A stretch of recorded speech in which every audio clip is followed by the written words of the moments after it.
And the podcast begins with a song of rebellion. How can this podcast. be my life? CD Burners. Goodbye, James. Hello, James.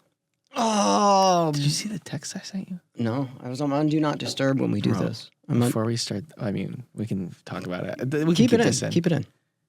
Look at that shit. All right, hold on. Oh yeah, no, I know. I don't know how to close the toilet. There's a button. I like push the toilet down and it like forces its way back No, up. there's a button. I know it's on the side. Okay, so guys, there's a secret bathroom at work. And it used to just be really basic, and I first discovered it months ago, and it was like hidden away in the basement, and I was like, this is amazing, because the bathroom situation at this office is not that awesome. But I finally found like a private place. Really funny of TJ to do, and like very like you to do. To Yeah, be like I found this. Like, I found a secret yeah. bathroom.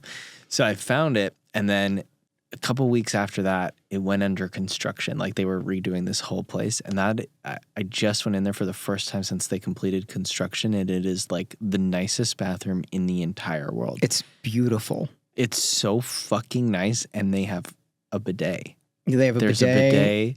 The seat is warm. It's a warming seat. Like it's so sick, dude. Yeah, and there's like it's like a nice light color. Like there's like a light that comes up off The thing is that toilet. we can't tell anybody that it is here. I know. Well, I mean, if Emo Night listens to this podcast, which they don't, Nobody does. no, they won't listen to this. But like, yeah, it's like really. It looks like it's like a 5-star hotel bathroom, It's if not so sick. nicer. I sent Morgan a selfie. I was like, bro, the secret bathroom is crazy. I know. I come down here to bother everybody sometimes, Uh-huh. so it was definitely like I've used it, and I'm like, I don't know how to close the. I did it forcefully, and then I realized there's a button, which is even better because then you don't have to touch the seat. Yeah, it's awesome. And then, but I also didn't know how to like flush it either because there's like button. It's like it's like super fucking. I also couldn't figure out how to flush. And then I just closed the lid manually, and then it flushed on its own. Yeah, I don't know. Dude, you should have seen me in there. I was like waving my hand over the toilet. I was like, how do I do this? Fuck. I was like, how the fuck do I do this? I can't like, and there were people outside, and I was like, it was full of piss. Oh, and I was like, God. dude, I can't like leave without this pissing. I was like, am I gonna have to like scoop the piss out and put it in this in the beautiful thing? sink? Yeah, and I was like trying to like, I was like waving, I was like dancing around trying to be like, how the fuck do you flush this? And I was like, flush. Like I was like I did Clap to everything. flush? Yeah, I did not know how to do it. I had That's so no idea funny. how to do it. And then I finally saw the thing on the wall. It was like not a natural place to, you use any bathroom. You're like, this is not, it's got to be more on like just Japanese somewhere. style. It's got like the panel. God, it's so nice. All right, enough of that because we have a lot to say about this album. Rightfully so. Today we're talking about Jimmy Eat World, Bleed American. This album came out July 24th, 2001. Highest position on Billboard was number 31. And certified motherfucking platinum by the Diarrhea Association. This album is like, it's unbelievable. Let's talk about the year, 2001. I'm going to tell you a little story. Let's hear first. it. I went and, I've been listening to this album since it came out. I forgot something, and a story popped into my head about when I first heard this album. Well, a song in particular. So it was about maybe 2000, maybe the end of 2000. I was at a house party, a giant house party in Tucson, Arizona, in a suburban cul-de-sac. And it was about 2:33 in the morning. And one of the guys, the drummer of The Blood, goes to me and a couple of my friends, we're wasted. We're wasted. He goes, hey, let's go out to the car. And we're like, what? What's happening? And we go out to the car, and he has a fucking CD. We sit in the car, and he puts this CD on, and has one song on it. It's Bleed American.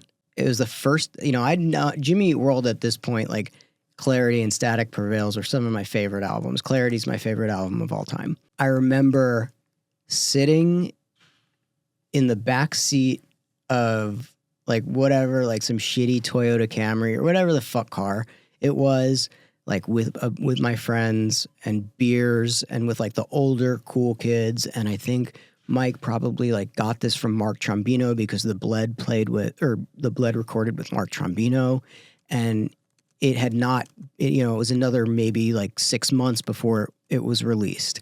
And I remember like hearing this for the first time. I remember hearing those like chords of how this album starts, and I was speechless. Like remembering hearing this for the first time. Like the way I didn't. See, I thought you were for sure going to say Sweetness. No. Because they did, in between Clarity and this album, they did a EP or album called Singles, and they put it out on Rama's label, Big Wheel Recreation. Big Wheel Rec. They purposely actually didn't include Sweetness on that. They actually leaked that on the internet. They put it on Napster. Yeah. And they just started seeding it out there in the world. And that stuck with people. Like there were so many stories that, in the videos that I watched, people getting super attached to the demo version of Sweetness. And since you were saying it was before the album was out, I thought for sure you were going to be like, I heard the Sweetness single. I just remember it like there was that, it was a definite point in my growing up, mature, like phase, whatever. And you're like, where it changed me. I was like, this is everything. I wanted everything to sound like that opening riff of Bleed American. I had never heard anything that sounds like that. The way that it was catchy, but it was also like hard and off-putting with chords, and like, it was also like a really special time, that like I was like, like a junior in high school, and you're like in the, like thinking that this is like a secret thing that like nobody's heard before, and you're listening to it with your friends, and in like the summer of a high school party. It was just like a beautiful moment that I remembered, and I completely forgot until I started to like look up all this stuff from this album. It completely changed who I am. Like that opening riff to Bleed American, that whole song, we must have listened to it like 6 times in a row. And I remember nobody said anything.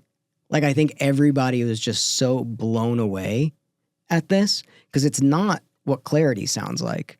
No. It has bits of what Clarity sounds like. It has bits of what Static Prevail sounds like, but it is not that. Clarity has bits.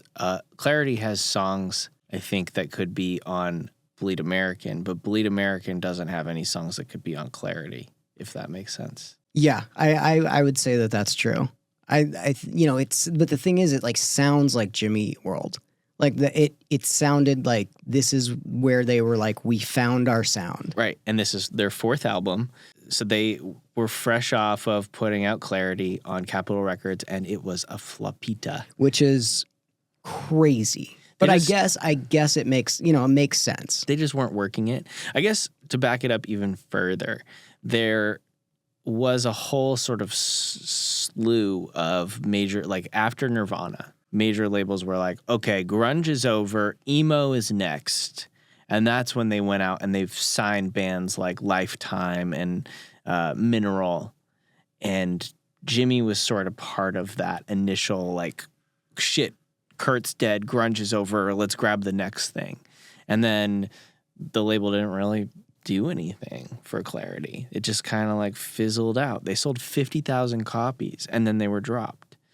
And then Jimmy World was like, fuck you guys. We are going to blow the fuck up. We're going to make the best album possible and we're going to sell it to the highest bidder.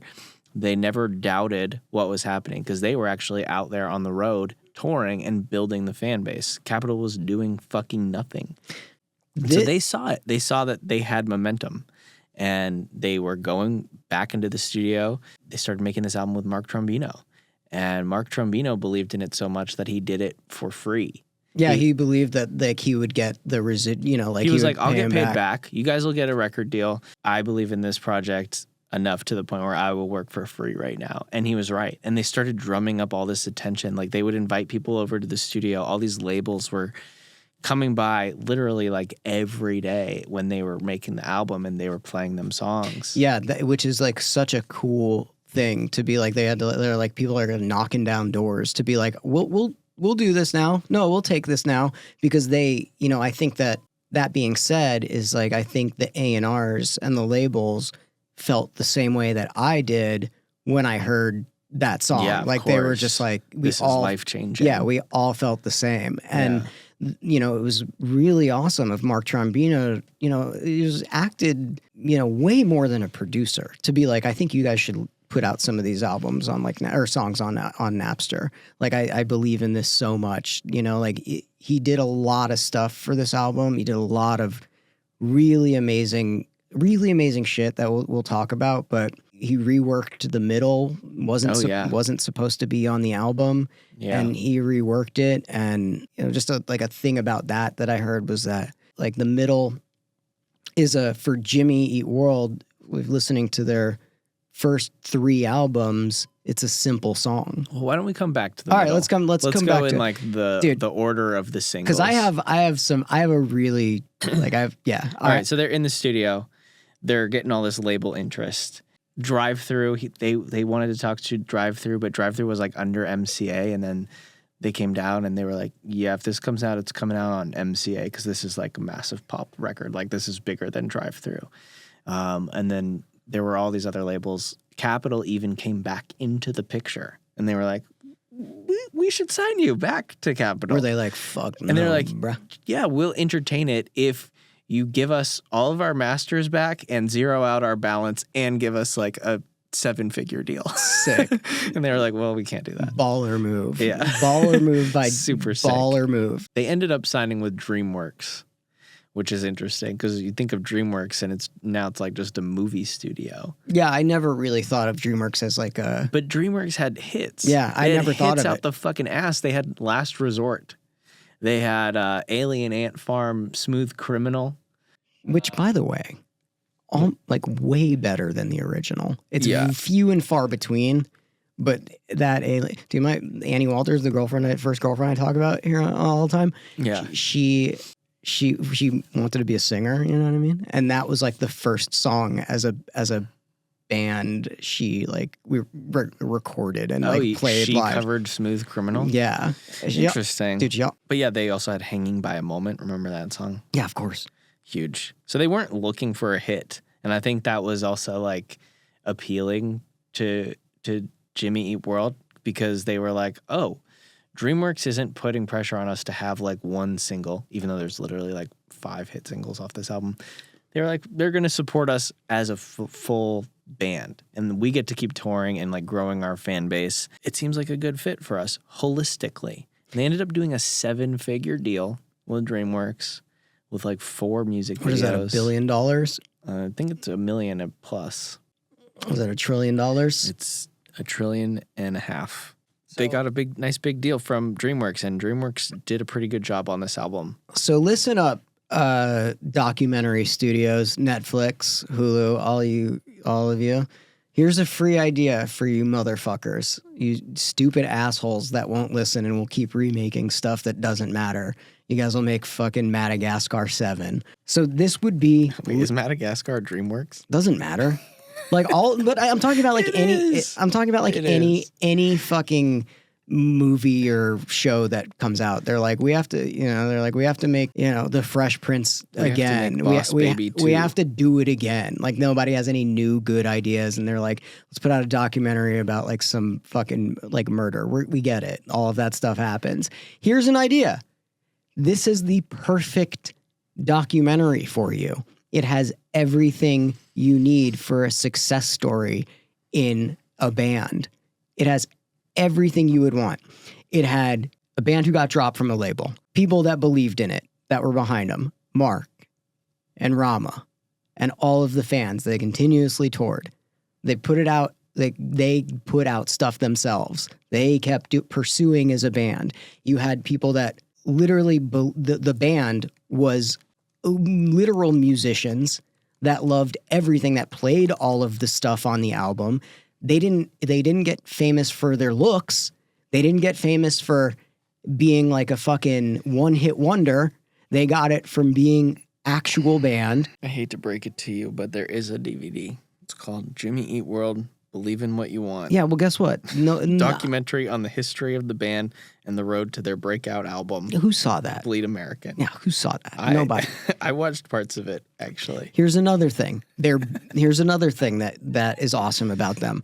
From Arizona, obviously. Mm-hmm. And the right time and the right place, which was legitimately like the craziest time in American history as far as I've been alive. What Morgan is referencing is 9/11. What? You want to hear about 9/11? What is that? Is that TikTok? Yeah. No. Mariah Carey, like one day, just said that on stage, just randomly.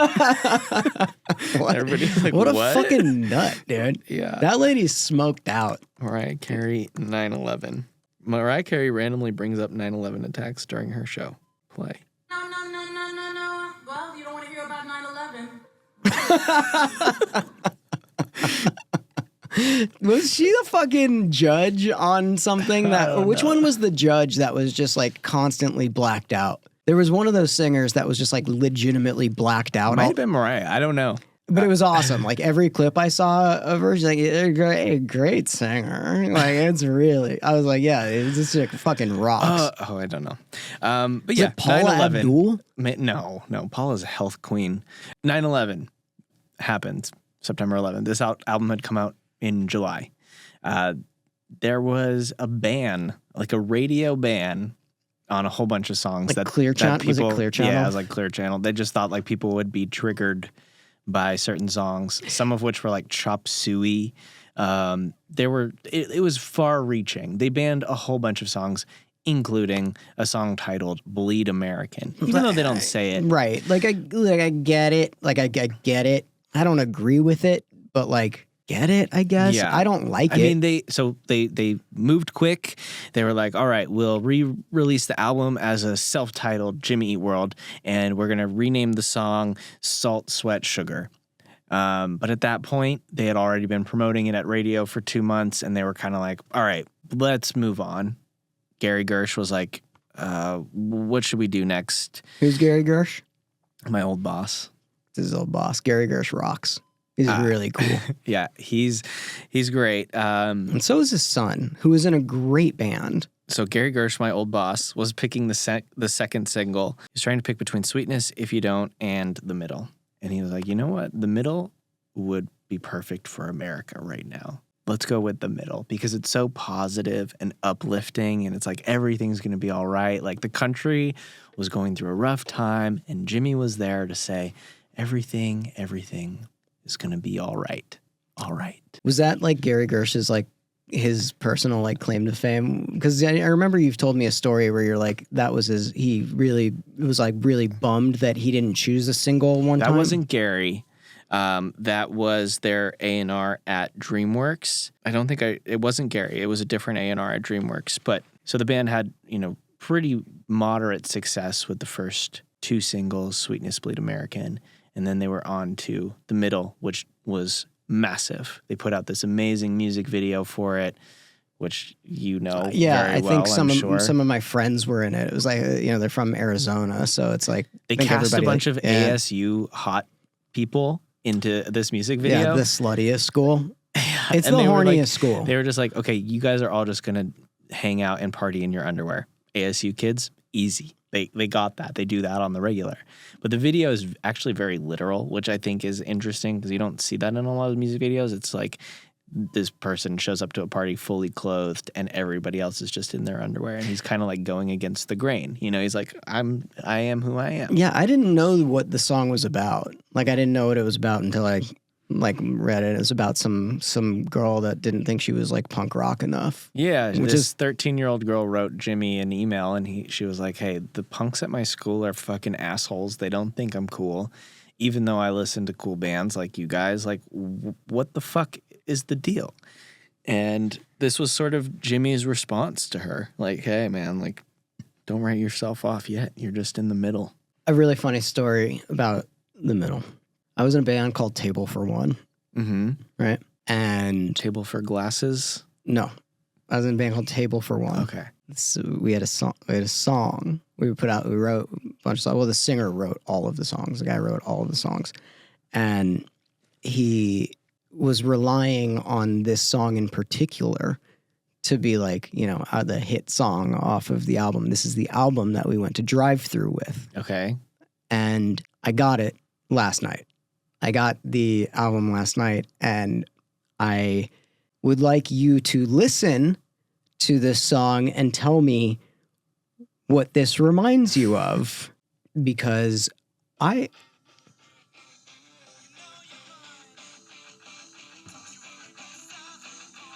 Okay. Wait.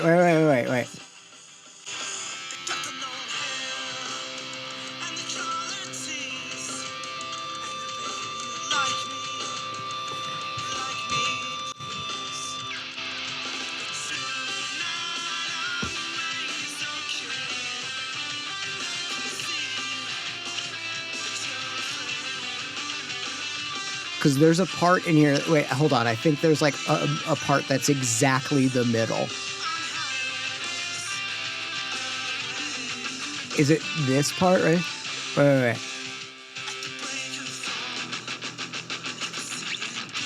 Oh, this was also the band that added like just synth to add synth. I think it was the most heavily influenced by... I think this is the middle. It's the middle, isn't that the? It's like the same chords and like the same. Well, I heard it at the very beginning. He was like, "Don't worry, worry about it," or something like that. Yeah, it's literally like, and I think we kept being like, "Hey, dude, this is that song." He's like, "No, it's completely different." Yeah, but when you're a teen, like, and you're just trying to make shit, you definitely rip shit off all the time. Bro, I got so many fucking songs last night. I like sent them all out. Dude, I sent some of these songs to like Will Yip, and I was like, dude, why are you wasting Will Yip's time? I told him, I said, this is either going to make your night really, really bad or really good. Because they're from over 20 years ago. It's really interesting to go back and listen to it. I think it's so fun. Nobody cares. No, I woke up this morning at 6:30 in the morning, and I had 6 demos from you on my. But it's because they're from message. 20 years ago, right when this album came out, like literally, or like right around the time when we were recording this, like right when this happened, and I was just like, God damn, dude, like I have been in this for 20 something years, like I've been like completely invested into all of this for so long, and like this is what started me doing this. But that and then I was like reading this, and I remembered the Jimmy story, and I was like, damn, everything really ties back a lot to this album. Yeah, the middle was just such a fucking breakout song for them. It catapulted this band to the fucking stratospheres, and I don't think they've had as big of a song since. They've definitely put out a lot of music since then, and they are still such a huge, huge band in the scene. And I can't think of a band who's had such a long trajectory across like all the waves of emo. Like they were the first band to do like consistent emo radio.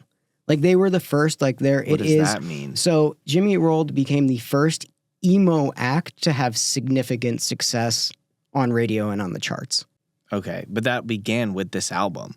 Yeah, they weren't getting any radio play on Clarity. No, but the albums before this like don't sound like this, and they weren't working those at radio. They were just touring, and those albums are amazing, but they didn't. This is a pop album. By the way, my favorite Jimmy song is the 16-minute one. It's called Goodbye Sky Harbor. Yeah, it's so fucking good. They do some of that stuff on this album, but Mark Trombino made it into something that's like palatable, like a not 16 minutes long.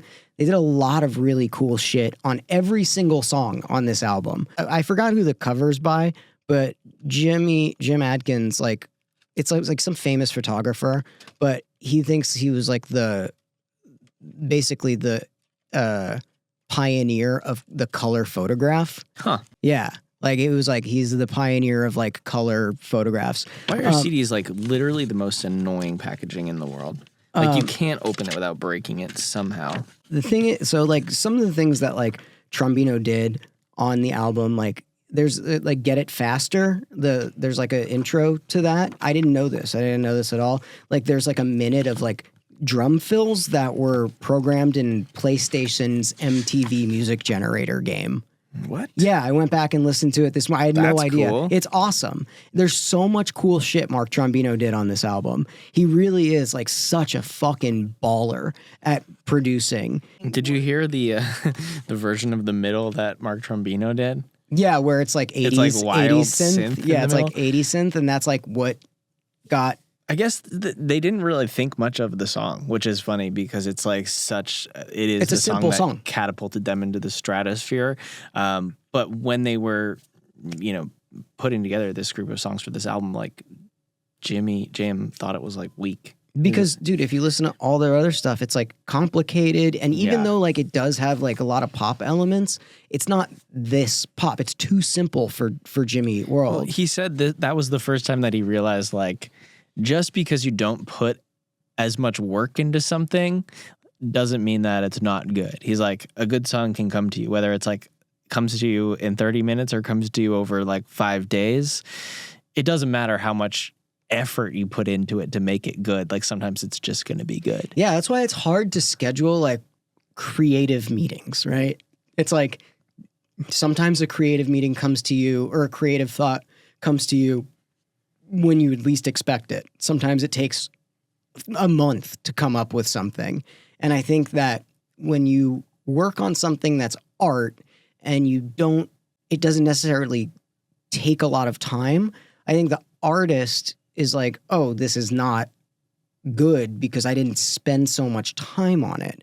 It's a really similar feeling that I know a lot of, like I get and a lot of artists get, or if it's like, where you're if like, it's, I didn't look at this for 5 hours. it's too simple. Yeah, like I it's just too typed simple. it up And in it- Photoshop. And you're like, but that's it. That's the good thing. It doesn't matter. And so I very much understand. And it takes somebody like Mark Trombino and an outside perspective to be like, dude, this is great. Like, this is really cool. And here's why it's cool. Even though you don't think that it is, this is why it's cool.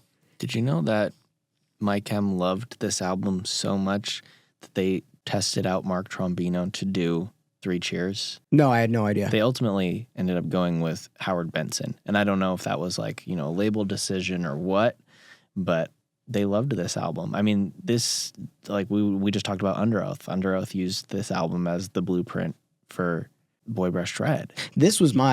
Clarity was my blueprint. And then this came out and then I was like, holy fucking shit. Like this really, Tom, who else loved this album? Tom DeLonge. He doesn't get enough credit. Fast fact, Jimmy Eat World performed at Tom DeLonge's wedding. Oh, I didn't know that. You did it? No, but he loved them so much. So he had them much. play at his fucking wedding. he And- literally was like only talked about them. And like Yeah. all these interviews when this album came out, he was like this fucking band. Like I can't, but like it's so fucking good, dude. Let's talk about your standout tracks. What are your favorite ones? I know it's hard, and it's okay to pick the singles. It's really hard. And they're not the singles. I think the song that I listened to maybe the most when this album came out was the Authority song.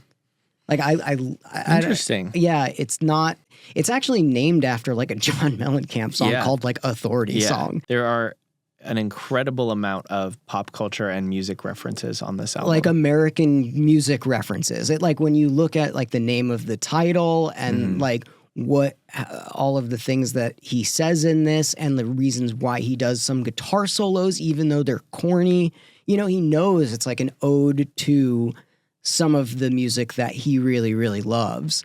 And it really captures like that.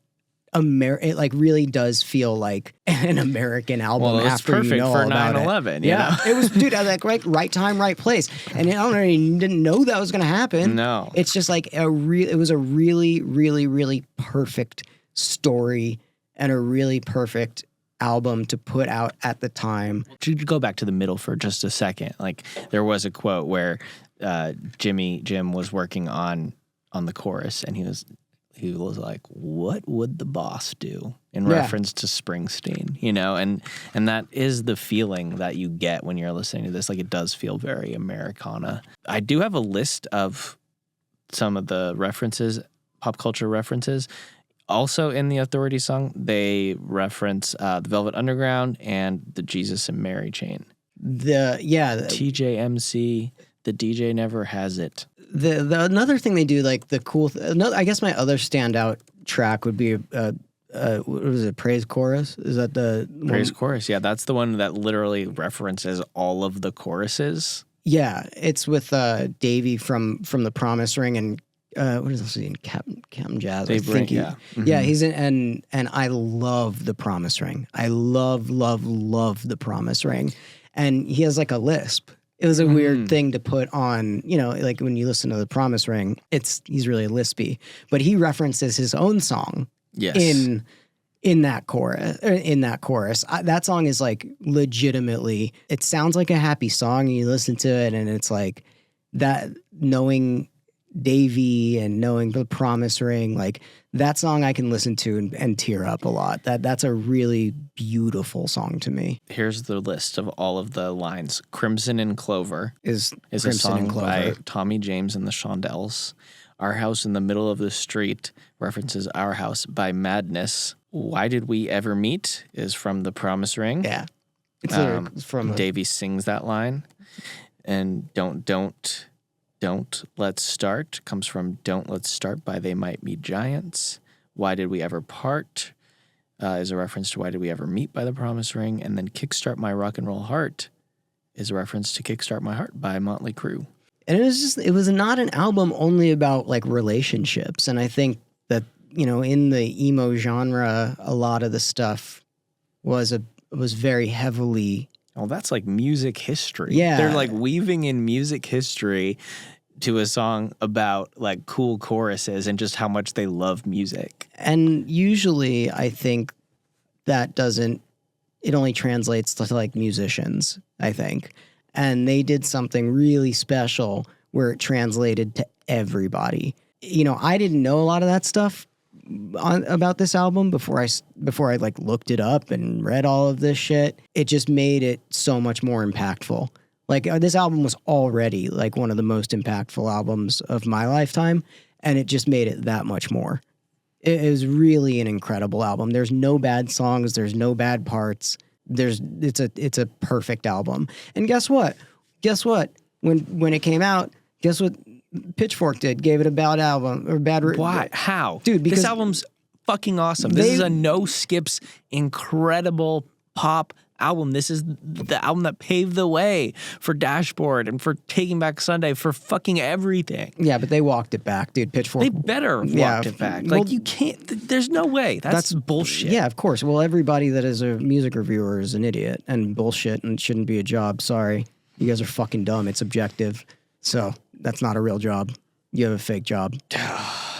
Any credit. News. They don't build statues out of critics. So to wrap up that story, we were talking about this earlier in the office today.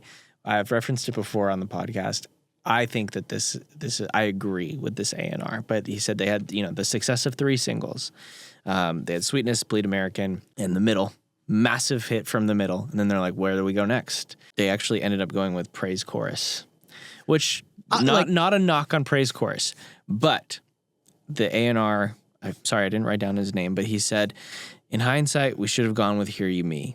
It was probably the biggest A&R mistake I've ever made. The band worried, how do we be a rock band on tour and then suddenly have a power ballad? But it's one of those records you don't worry about, like Green Day's Time of Your Life. We should have gone with Hear You Me. It would have been a #1 song. It would have changed their entire career. And I do not disagree. I think that is 100% accurate. I agree with that. Here's the thing. I probably would have gone with the praise chorus. Like that's the mistake that I would have made, and not looking at it as a whole. Yeah. Like I would have been like, this song is just so goddamn good, and not like if you think about, those 3 ripping singles and then you throw that one out there and you win over all the teenage girls and you pair it with that Cinderella story movie, they would be like so much bigger than they are. Not to say that they're not already huge, but they could have been, stratospherically big. Yeah, I mean, if you go back and listen, I really, really urge everybody to listen to Clarity in full. So good. Like it's so good, and you can hear where they're gonna go. And then the album after, Futures, is I think that's like a lot of my friends' favorite album. Futures is a really good album. Dude, listening to this and realizing like that it's not auto-tuned. Dude, it's fucked I'm up. like, It's like that's crazy It's that fucked his up. voice is It's that fucked good. up. Like he's a fucked up good musician. Yeah. He's and like I've always liked them because they were just guys. Like they were just like literally just guys. They're just guys. They're just some guys. Guys having fun. They were just guys having fun from Arizona. It's the coolest thing, and I think that having some of my friends record with Mark Trombino, it like really, I was like in awe of that. It was the first time I ever thought a producer was cool. I knew the name of a producer that I was like, that's fucking awesome that you did that. That moment of listening to that in the car, like I completely forgot how much that changed the trajectory of like what I like. Really cool thing to think about. I remember like how it smelled and how warm it was at night, and how we were finally in fucking Steve Zarilla. My friend Steve Zarilla is like an older guy that was in all of our bands, and that was the house that like I got on the roof and I looked in the bathroom and I saw Sugar Cult. It's an incredibly powerful album, like nostalgia wise. Like I will always associate the middle with my middle school graduation. They made like a slideshow, like in 8th grade. They had a slideshow of photos for the year, and they played it at this assembly, and they used the middle. Oh, yeah, it was like time. It was like time of your life. But you had like that was. And I was that like graduating middle school. Like you're in the middle, and I will always fucking remember that. And then Hear You Me, like I was listening to it this morning at the gym, and I got like kind of fucked up because I remember when I was in college, one of my friends' moms died, and we all went to the funeral to support. And we were all like music school kids, and like I remember seeing him, the kid whose mom died, and my friend Kevin, and they covered this song like at the funeral. Okay, and it was literally the saddest thing that I've ever seen. Too sad. Don't do that. So fucking sad. And listening to that song today, I was like, damn, that was a really heavy moment.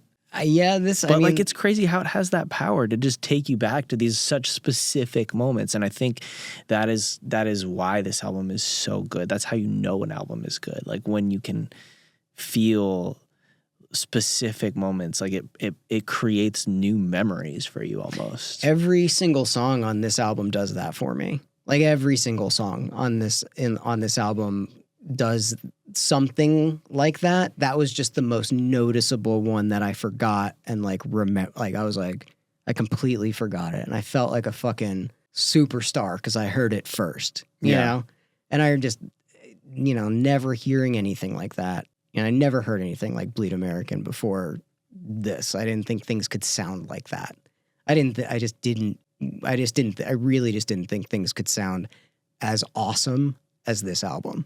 Well, anything else? Album, if you like this, you might like that. You said Clarity, but I mean, no, I mean, bands? like, look, there's like, I think this album draws a lot of influence from a lot of things. I'm going to name a bunch of albums. One of my personal favorites is Mineral, but that sounds a little bit like earlier. It doesn't really sound like this album, but you can tell that they were very influenced by it. It was like, Fugazi. I think Jimmy loves Fugazi. It's like one of his like top favorite bands, and you can hear a lot of that in like the riff. Yes. The riff part of it. I think in a lot of the choruses, if I had to be like, all right, pick a band that like sounds similar, like a Jawbreaker, again, one of my favorites that, it kind of is in the line with Jimmy. But then you get like some of the harmony, like I think Old at the Drive-In, like the In Casino Out stuff. Yeah. Is like really with like some of the electronic stuff and the drum pattern and like how long the songs are. The Promise Ring. Yeah. Nothing feels good. Because that album is fucking awesome. And I didn't get into that until like 2014. I think when we started doing Emo Night, you showed me the Promise Ring and I was like, damn, Promise Ring that album's fucking awesome. It's awesome. It's so good. It's really like, it has like a sense of humor about it that I really liked. And then Christie Front Drive. And that, I mean, a lot. Like I think that this album took so many things that I love and put them into one thing and did it different. I think that's pretty much it for me.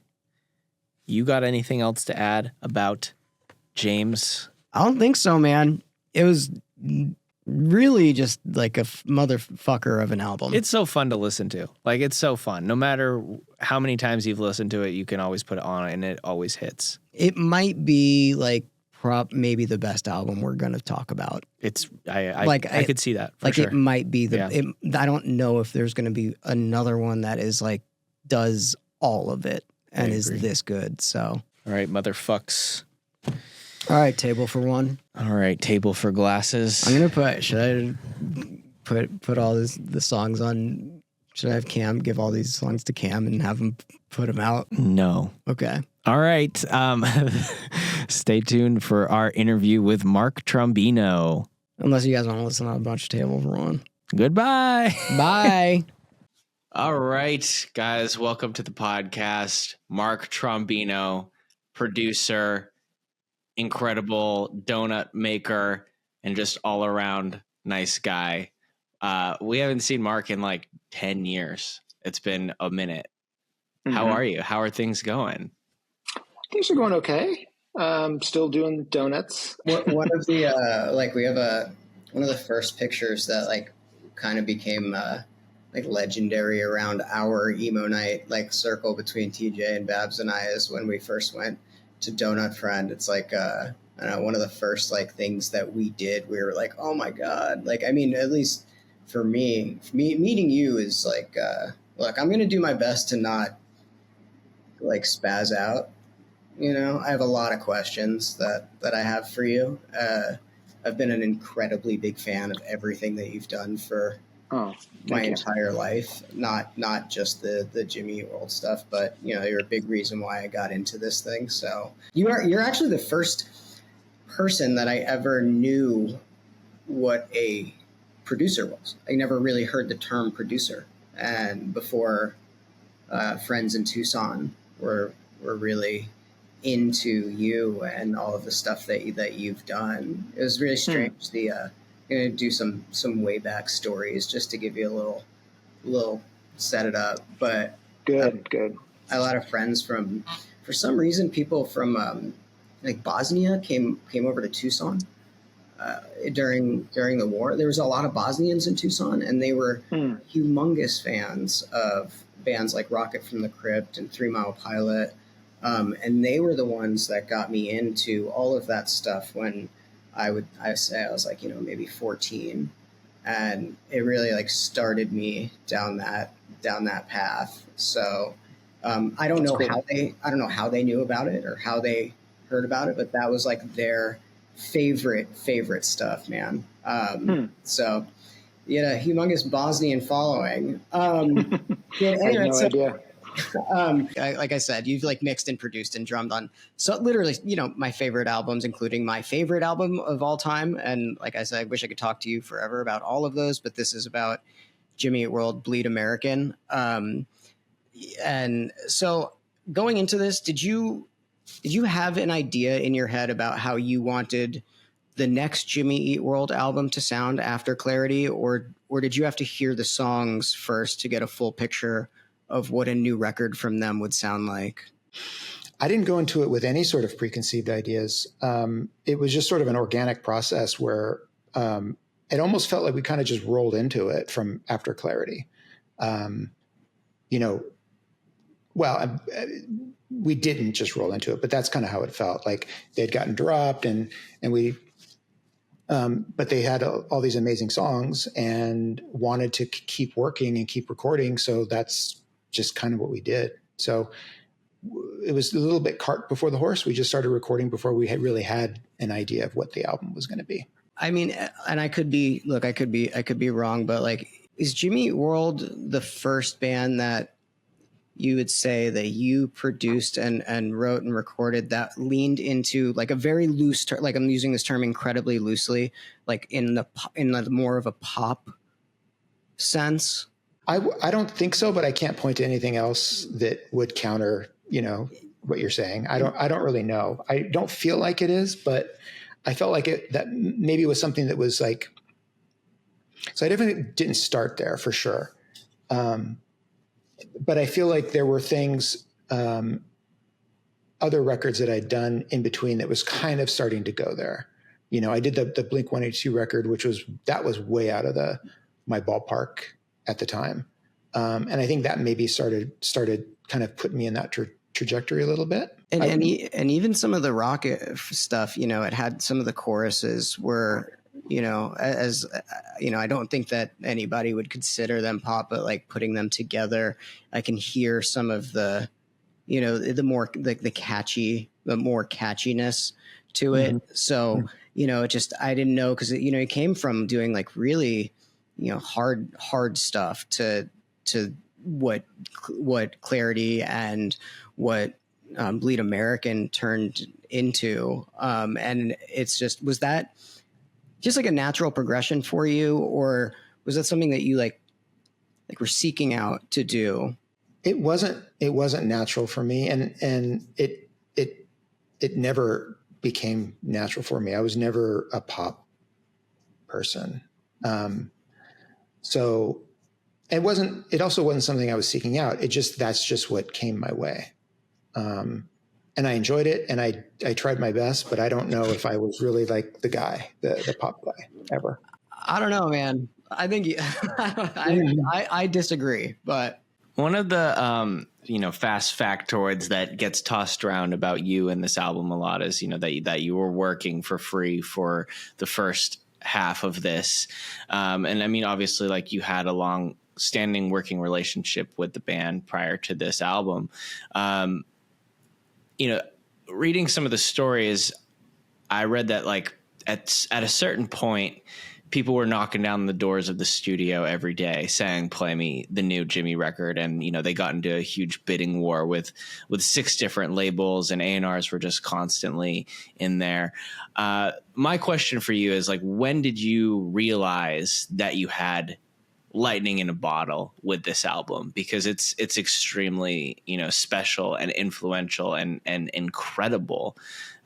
When did you sort of know that you guys really had something super special here? When we started working, like, the middle was the kind of the most obvious pop song. And I was friends with Luke Wood, the guy that eventually signed him to Geffen or whatever. But like, he was the first person I played this stuff for, and his reaction to the middle surprised me. To me, it was like, again, I'm not a pop guy, right? So like, I didn't quite get it the way that other like really serious pop people did. And so he was flipping out about that song, loved it. And I think that's, for me, is what sort of brought my attention to that song. And then his enthusiasm just kind of grew from there. And we were, at the time, like, my management at the time was like helping to like get the word out that we were working on this record and kind of shop it around or whatever. And that did help sort of like build the momentum.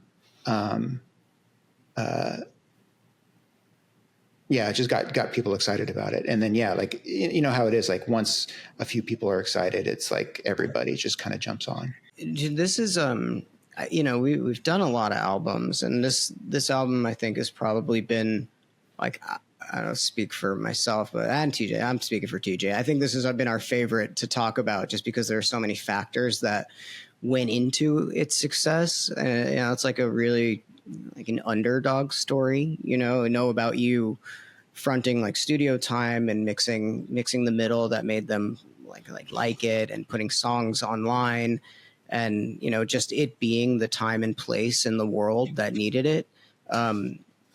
You know, those stories that made it the success that it is are available and online. But is there anything that doesn't get mentioned that might get looked over when talking about it, that made it into what it is, that you really like thought that nobody has ever really mentioned or talked about? I mean, there's things that I have talked about. I don't know if they're some of the things that you're talking about, but like, what I think made that record special was the fact that it was just the 5 of us making it literally without any studio management interference or input. It was still like my most like precious recording experience of all time, obviously, because it was just so great to like be working with an incredible band with an incredible bunch of songs and doing it our way at our pace, doing whatever we wanted to do. It was like, I think that happens probably a lot more now. But back then that was kind of unheard of. Well, not unheard of, but it was probably less prevalent than it is now. In what way? What do you mean?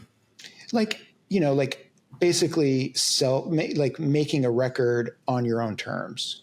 To me, I feel like that's something that happens all the time now. Yeah. And of course it happened back then too, but they weren't on major labels or whatever. So I don't know. I for me, that experience of just 5 people making a record on their own is what made it so great. Do you have any specific stories from that time that stick out to you in your mind? No, but if we keep talking, maybe something. Well, I mean, this question might actually bring something up in you. Like we do our best to try and understand the album and the time as much as possible. Each one we do, and as much as I've listened to this album, I didn't know things like using PlayStation's MTV Music Generator as the opener for drums and Get It Faster. We could pick apart like every single one of these songs for a long time. But, for you, like, and really speaking for you, like, what are some of your favorite touches on this album where you personally are just like, oh, hell yeah, like that I really love, like that thing I really love. That was a different thing. That they're like some very known, again, I didn't know all of the references from that are on this album. And there's some very known ones from everything from like, the sound to the lyrics to like even putting a guitar solo where, you might not normally be in a Jimmy Eat World song.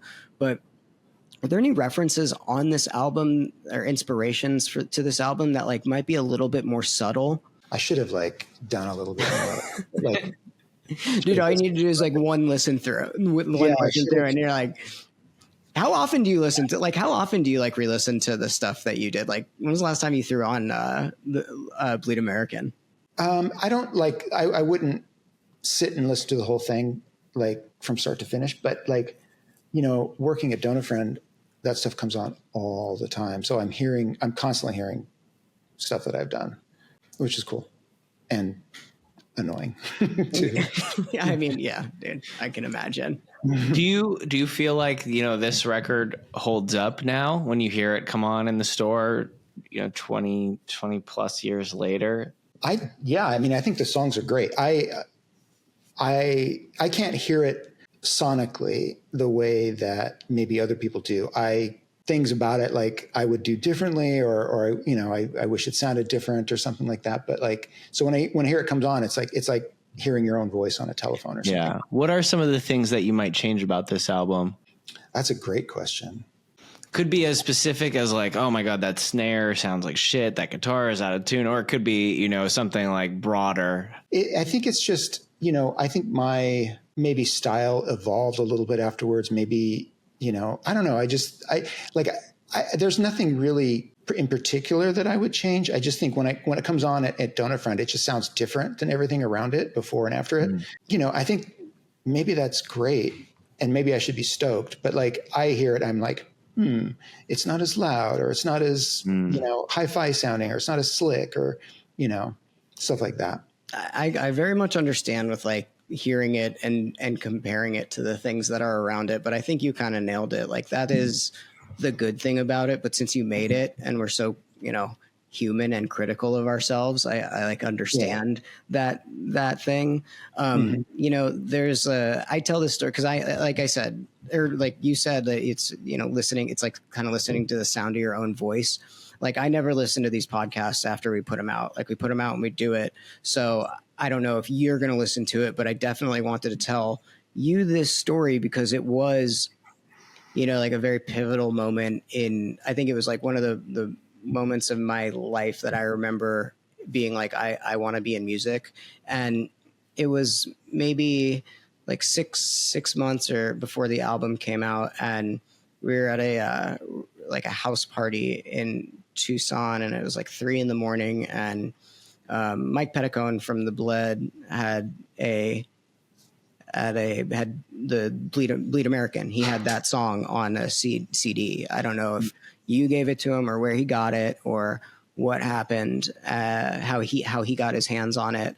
But I remember us, like, he was like, you guys got to come out here and listen to this. And he didn't tell us what it was. And it was just like a bunch of high school kids in like a suburban cul-de-sac at like 3 a.m, like drunk as hell. And he put on Bleed American. And I remember thinking that it was the first time I've ever been blown away by music.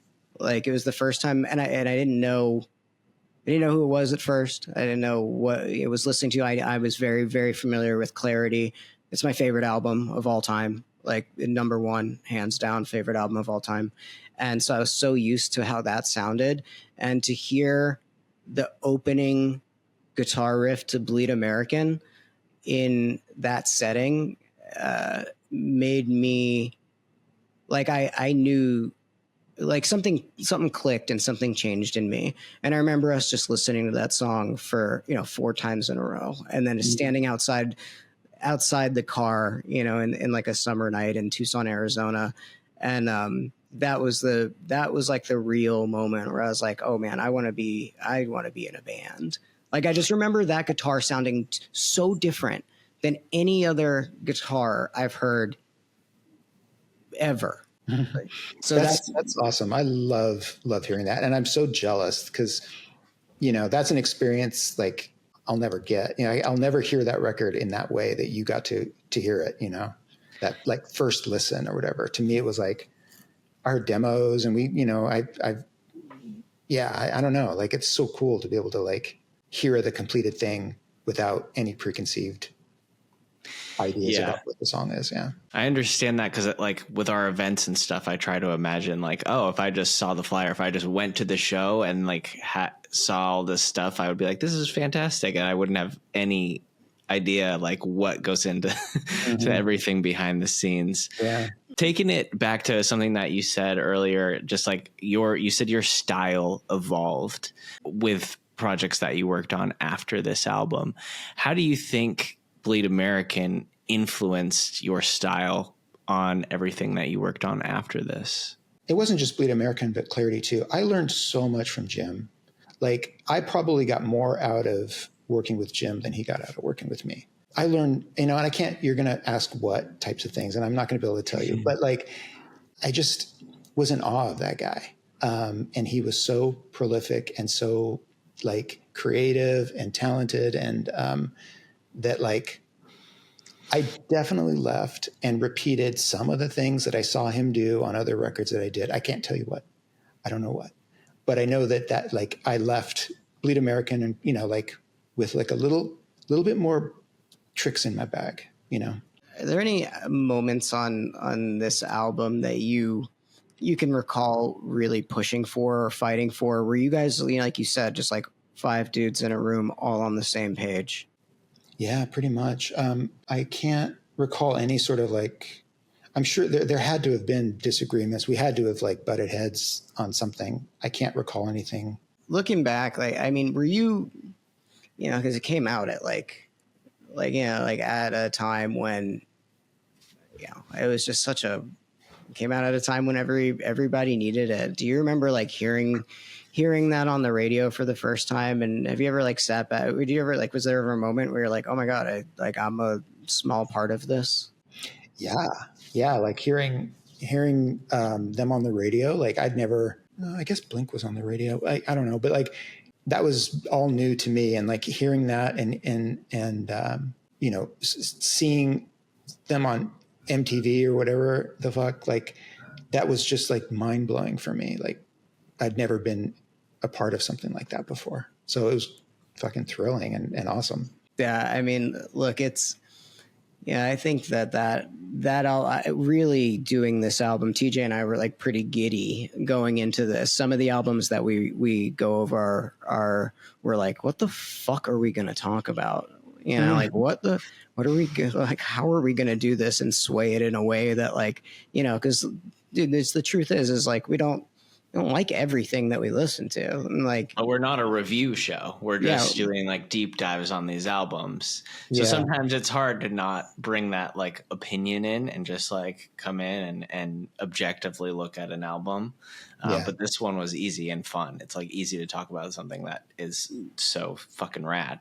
yeah, I mean, like, look, since it's like, you know, like since we're just doing the like talking about it, like, what is your favorite track off that album? Maybe it's changed. Maybe it was something different when you first put it out, and maybe it's different now. I really love Bleed American because it's the first song that like it might have been, well, Sweetness was the first song, but I think Bleed American might have been the first song like after Sweetness that I heard of this bunch of demos, and it's the one that just kind of blew me away. So it's always been my favorite. I think Bleed American. Out of Jimmy's songs, like, what is your favorite song? Like, I mean, like, what is now since I got you? Why don't we do that? What is my favorite like Jimmy song? time? Yeah, Jimmy song of all time. I think for me, This Is Heaven is one of my favorites. Yeah. And it's because I didn't get it when we were recording it. I mean, I liked it, but that's a song that I didn't get until it was done. And I was like, holy shit, like this might be the best song on the record. And I kind of slept through it most of the time. That sounds bad, but you know, like I didn't quite get it. But there's so much, and that's like there's so much Jim in that song, like all the little piano things and all the like guitar riffs and stuff. Like that's the kind of stuff that I definitely took from him. Dude, I kind of feel the same way. I've come back around on a lot of Jimmy Eat World songs on first listen where I'll just like, I would skip and then come back and they end up being my favorite. You know, I just, they're such a band that you hear something new every single time you listen to them, and like depends on what's happening in your life and at the time that you listen to them. You know, my favorite song is Goodbye Sky Harbor. Like, I think that's like I don't think I've ever heard a cooler song in my entire life. I had a lot of fun on that one for sure. That was fun. Dude, seeing him do that live, like watching him do that live and like looping all of that stuff, again, probably one of the first times I ever was like, this guy is like a musician, like like a real musician. It's like, it seems like, I don't know, you know, we've met him a couple times, but it just seems that he just lives and breathes this stuff. Oh, for sure. Did you ever see them play Goodbye Sky Harbor like back like early on, or just the like sort of like the? I saw the Clarity tour, like the 10-year reunion. That was when I saw when I saw it in full. And I remember I was with my ex-girlfriend. I was trying not to tear up, you know what I mean? Trying to be like cool about shit. And I was like, I thought he was going to like do a shorter version of it. Like, I didn't know how to pull that off live, and like to watch him actually do that live, and how many times I've listened to it, and how, you know, I have a thing. I love seeing bands where they don't sound perfect live, because you can listen to the album and it sounds perfect. And I always really enjoyed that about artists. But that once I saw that album live, it was kind of perfect, and it kind of sounded exactly like the album, but in a way that didn't like bum me out or piss me off. You know, I don't know. There's something about these guys as musicians that, I don't know, has really stood out to me over all of the stuff. All out of like my, you know, like I said, Clarity is my favorite album of all time for a lot of reasons, you know, like for a lot of reasons. So yeah, the reunion, not the reunion, but the Anniversary. 10-year anniversary tour. Yeah. I was so impressed with them doing songs like Goodbye Sky Harbor. Like I you know, it's like it can't be done. Because like before we recorded it, the song, and while we were recording, like they used to play it, it was completely different. The choruses were super loud. It was like kind of flipped or whatever. And of course it was shorter. So I expected them to do that version. But when they busted out the whole thing, it was like really impressive. Going back to one thing that you said earlier about the way that you hear this album, and you can't listen to it, sonically the same way that Morgan or I or like the average fan can. Were there any creative decisions that you made that really influenced the overall outcome of the album now, that you listen to it now and you're like, yes, like that was something that I fought for or I chose to do on this? I don't think there's, again, like I'm ill prepared for this, but like, I don't think there's any major thing.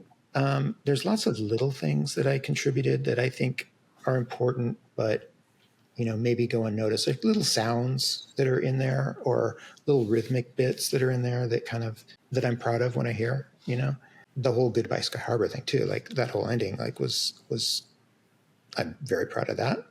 Nothing I can think of that was like where we had I had to like be heavy handed with something. I can't think of anything. Out of all of the albums that you've done, like what, like whether like however big it got, like what's the one that you're most like proud of and that you love the most? Like, cause I go back and forth with a lot of your albums, it always depends on like what mood I'm in, but is there one that really sticks out to you with just ultimately being your, like, that's your favorite one that you've done? I don't think I have a favorite. I mean, I definitely have ones that, when I was making records, like every record was a new challenge and every record was I learned something new and I was growing every single one. I was learning on the job, like I started making records. I didn't know what I was doing. So the early ones are really, I go back and I listen to them and I'm so stoked on them because I know how I knew nothing about anything back then and how rad they still sound to me today. Like I still like, it was the fact that I was doing so little probably. I like that. I like when I was working with Knapsack, like I felt like that was the first record where I was actually contributing as a producer, where I was like actually like working with someone on vocals and like trying to push and get something out of them. It was like my first experience as like, working with someone like that. So I look back on that record as sort of monumental for myself, and I'm proud of that too. That's really, it's wild to hear. It's because like growing up, like, I mean, I remember everybody trying to make the album, my friends trying to make things sound like the Drive Like Jehu, like self-titled album. And like, just the fact that you like didn't know what you were, like went into it and being like, I don't know. And I think that that's really the beauty of it. Like that really is cool to hear and to know that like the first time you like really were like, oh, I contributed is with that Knapsack album. Really cool. Yeah, I mean, I contributed sonically, before that, but with Knapsack, it was the first time I was like, I felt like I was like pushing. Or whatever. Yeah. Dude, what are you listening to? Like, what have you heard some shit lately that you're like, yeah, I love, that's great. Like, what are you listening to lately? Oh man, I have to go and like look at some of my like playlists and stuff. I don't know. Or has there been like an artist like lately that you're like, oh damn, they're good? Like a newer artist that you're like, oh, that's fucking actually pretty sick. Cause I'm hearing a ton that I'm like, oh wow, this is. There's a lot, and it sucks that nothing's coming to mind, but there's a lot. Like I think music now, like I've always thought music was awesome. Like I've never, except for the 90s, I didn't like the 90s. There's constantly shit that I hear, like, I'm like everyone, like just have like Spotify streaming stuff, and like the stuff they're spoon feeding me, I fucking love it. Like, what are you excited about? What do you? Look, we started to do we partnered with Insomniac about a year ago, and I never listened to electronic music before in my entire life. I just thought it was like all the same stuff. That is about as electronic as I got was the ending of Goodbye Sky Harbor, which I thought was like electronic. You know what I mean? And I never understood the culture. I just thought it was the same thing. I never understood that there was like subgenres of subgenres, and just like there is with everything. And there's a lot of electronic stuff lately that I look at and like, that I kind of view as like the punk version of like electronic. There's this artist named Brutalismus 3000 they're from Germany, that I'm like really blown away with how cool they are. So I'm trying to get more into electronic and find out where I fit in this whole thing. And, they're like techno, and then there's like other, like that they're like techno. And I never thought I'd be like, I like techno, but it is. And I really like resonate with it and understand it. I didn't grow up with it, but I think it's really cool being somebody like my age. I didn't think I was going to find anything new that I liked. I thought I was just like, this is what I like. I'm done growing, and I'm done. I like this shit. As far as like, new bands, I like, oh God, that's like, I'm really in like the same place as you are. I actually sent Chris from Saves the Day a mix, because he hasn't listened to like anything new at all in like forever. And so I sent him, I don't know, there's this like, I like this band Julie, I like this band Anxious, I like the new Porter Robinson, which is electronic. I like, let's see, I'm just like looking through stuff. I think Oso is awesome. I like this kid Shrimp. I love No Pressure, even though that those guys hate us. Glitterer, I love. He's the dude from fucking like Title Fight. Like that's kind of like where I'm living in, if we're looking at like, music with not electronic music. Right. So yeah. And then there's a lot of really great hard stuff, but I don't know, man. I always really end up going back to like what you did.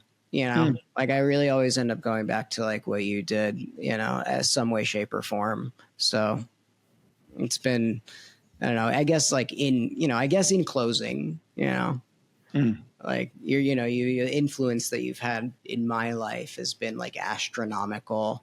And like for better or worse, like Emo Night might not have existed without you. And with all the stuff that you've done and inspired, you've changed like thousands of people's lives for the better. So it's been very cool to talk to you and to get to know you over this. Thank you so much. That's awesome. Thank you. All right, Mark, thank you so much for joining us on the pod. Right. Is there anything else you want to add about Bleed American, or any parting notes? I'm just flattered and stoked that you guys give a shit about this record, and I'm honored to have been a part of it. It was such a monumental piece of my career. I feel just so lucky to have been a part of it. It was a record that I think I don't know. I was just so lucky to be a part of it, and I'm stoked that people care and are still talking about it. Hell yeah! All right, dude. Well, it's really great to see you. We'll come into the shop sometime. Yeah, please do. Yeah. All right. Hell yeah.